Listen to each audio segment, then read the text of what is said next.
Here with reaction. He's done an amazing job on this and other issues. Senator Ron Johnson of Wisconsin.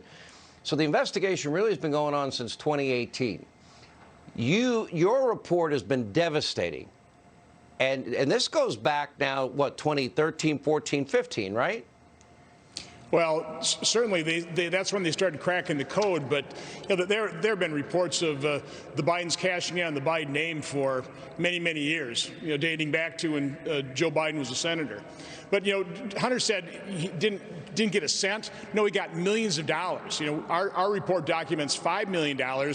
We issued an addendum to our report showing about $6 million was paid into the accounts of Rob Walker, a business he controlled. And of course, Rob Walker said that he wanted to be a proxy or a surrogate for the Biden family. So there's $11 million from China. And Sean, I have to point out, the company they were dealing with, the CEFC, in 2013, they reported, I think, $33 million of income. And it just went poof. That business just disappeared along with its chairman. That's the business, that's the individual that had ties to the Communist Party of China and the People's Liberation Army that Hunter Biden was doing business with and that Joe Biden, according to Tony Bobulinski, was fully aware of.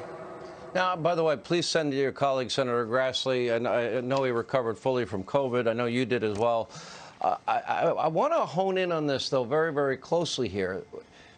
If you don't have experience and you're getting paid millions, and then you have your father bragging that on tape he leveraged $1 billion taxpayer dollars and gave them 6 hours to fire the prosecutor investigating, the son making millions with zero experience, how is that not a quid and a pro and a quo? I mean, where I grew up, that would be a quid pro quo.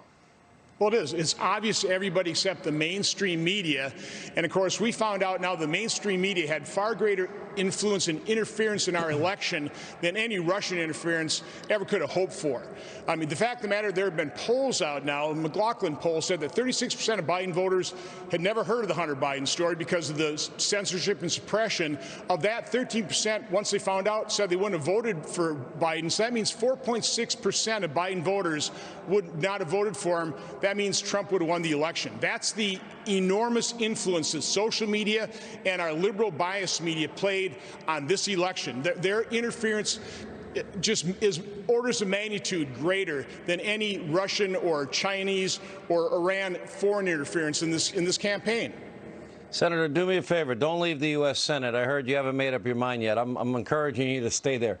We just heard from Reince Priebus. He outlined what went on in terms of you don't have absentee or you don't have early voting and all the rules that were not followed in your state of Wisconsin, and I'm fond of your state.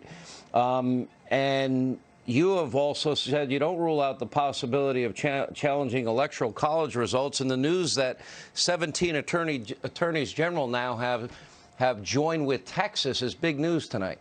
Your thoughts? Well, one of the things I'm going to do is I've scheduled a hearing for next Wednesday when we're going to examine the irregularities of the 2020 election. So some of these irregularities are being examined by courts and some of them have been dealt with. But the ones that remain on next Wednesday, we're going to bring in, for example, an attorney from Wisconsin. They're going to describe what Reince was talking about. We're bringing an attorney from Nevada, where there are like 42,000 people that voted twice, absentee and in person.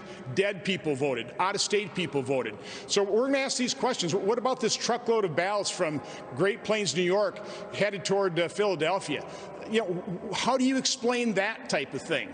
So, we're going to hold that hearing, and we're going to ask those questions, and we're going to ask, for explanations, because the American people deserve to know what happened.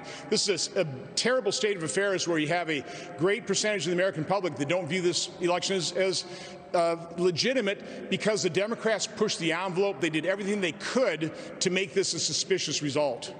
Are the people in Wisconsin understanding what went on here? I believe so. I was a little disappointed the Supreme Court of Wisconsin didn't take it up right away. But again, that's why I'm going to hold this hearing, because the American people need to hear it, because once again, the news media is suppressing this. They're not covering the hearings on this. They're not covering the issues with any kind of detail. They're just glossing it over like they did the Ukrainian Biden affair. Just said, oh, it's all been debunked. No, these things haven't been debunked. There are legitimate questions that need to be answered. All right, Senator. Thank you, Senator Johnson.